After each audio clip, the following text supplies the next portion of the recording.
जय श्री सद्गुरुदेवाय नमः। जय श्री गणपति देवाय नमः। ओम नमः शिवाय। रुद्र संहिता सती खंड पहला अध्याय।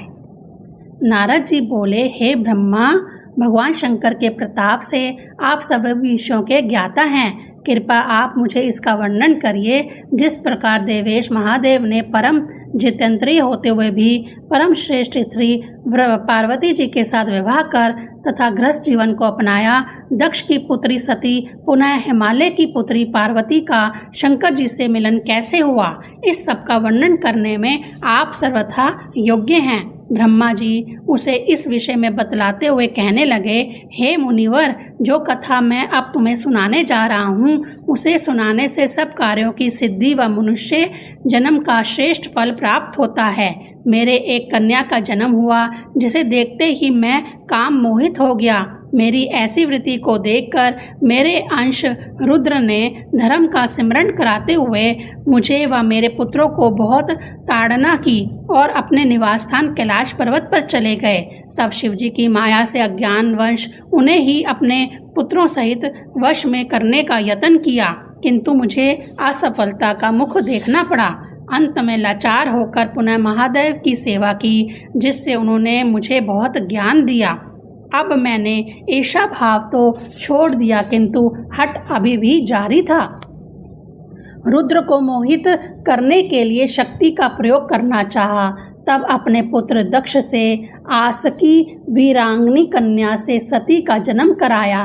दक्ष की वह पुत्री तप करने के कारण उमा नाम से विख्यात हो अपनी तपस्या से रुद्र की पत्नी हुई। अब रुद्र भी स्वतंत्रता से संतान उत्पन्न करने की इच्छा से रूप धारण कर मोहित होकर भोग करने लगे।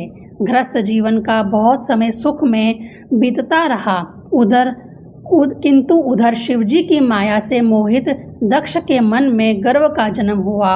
वह स्थिर मन वाले शांत रुद्र के विषय में तरह तरह से निंदनीय हस्तक्षेप करने लगा। अहंकार से विषीभूत होकर उसने एक बहुत बड़ा यज्ञ रचा, जिसमें उन्होंने मुझे जगत पालक विष्णु जी तथा अन्य सभी गणमान्य ऋषियों व मुनियों को आमंत्रित किया, किंतु पुत्री सती व जमाता रुद्र को न्योता नहीं भेजा। इस पर भी हट कर पिता के घर यज्ञ में गई। वहां पिता द्वारा अपने पति की निंदा को सहन ना करके धिक्कारते हुए वहीं पर उसने शरीर त्याग कर दिया। यह सब ज्ञात होने पर रुद्र जी ने क्रोधित होकर अपनी जटा से एक बाल उखाड़कर उससे वीरभद्र को उत्पन्न किया, जिसने यज्ञ में जाकर दक्ष का सिर काट डाला तथा यक्ष का नाश कर डाला। इससे समस्त ब्रह्मांड में हलचल उत्पन्न हो गई। सब प्राणी करुणा कर रुद्र की स्तुति करने लगे। तब महेश्वर शिवजी ने दक्ष को पुनः जीवित कर सबके उचित आदर सहित यज्ञ कराया। सती के देह त्याग के समय उत्पन्न ज्वाला पर्वत पर पड़ी और वह ज्वालामुखी नाम से पूजी गई। आज तक जो ज्वालामुखी का दर्शन करता है, उसकी सब कामनाएं पूर्ण होती हैं। कालांतर में वह हिमालय की पुत्री हुई तथा पार्वती जी के नाम से जानी गई। उस जन्म में भयंकर तप से उन्होंने शंभु जी को प्राप्त किया। इस सब का वर्णन करते हुए सूत जी कहने लगे, जो भी इस कथा का श्रवण करेगा वह सब प्रकार के बंधनों से मुक्त होकर सुख प्राप्त करेगा। दूसरा अध्याय। सूत जी बोले, हे महर्षियों, ब्रह्मा जी के ऐसे कहने पर पुनः नारद जी पाप नाशिनी शिव कथा सुनाने का आग्रह करने लगे। नारद जी बोले, हे ब्रह्मा जी, शिव जी की यह पाप नाशनी दुख विनाशनी कथा को सुनते हुए संतुष्ट नहीं हुआ। हे सृष्टिकर्ता, कृपा करके आप देवी सती व सदाशिव के चरित्र को मुझसे कहिए। सती जी की उत्पत्ति तथा शिव जी ने गृहस्थ जीवन को क्यों अपनाया? दक्ष से कुपित सती ने देह त्याग कैसे किया? पुनः वह हिमालय की पुत्री कैसे हुई?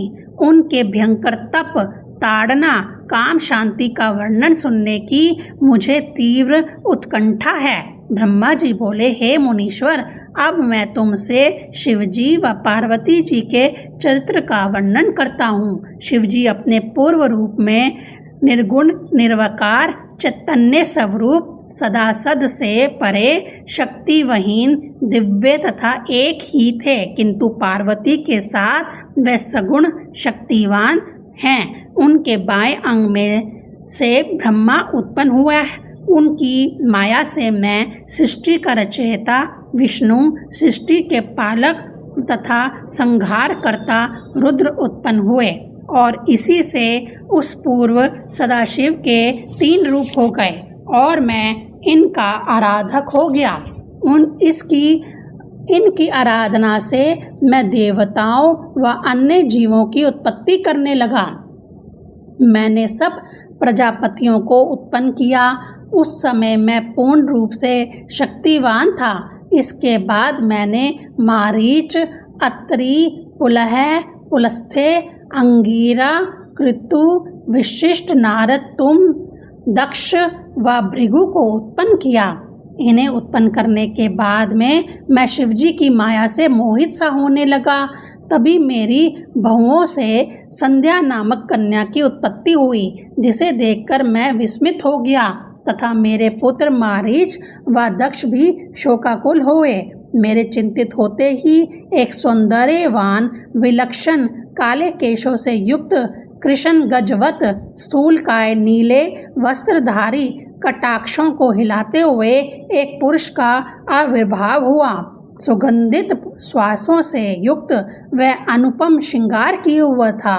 उस पुत्र को देखकर मेरे अन्य पुत्रों के मन में विस्मय तथा विकार के भाव उत्पन्न हुए। उनका हृदय विचलित होने लगा।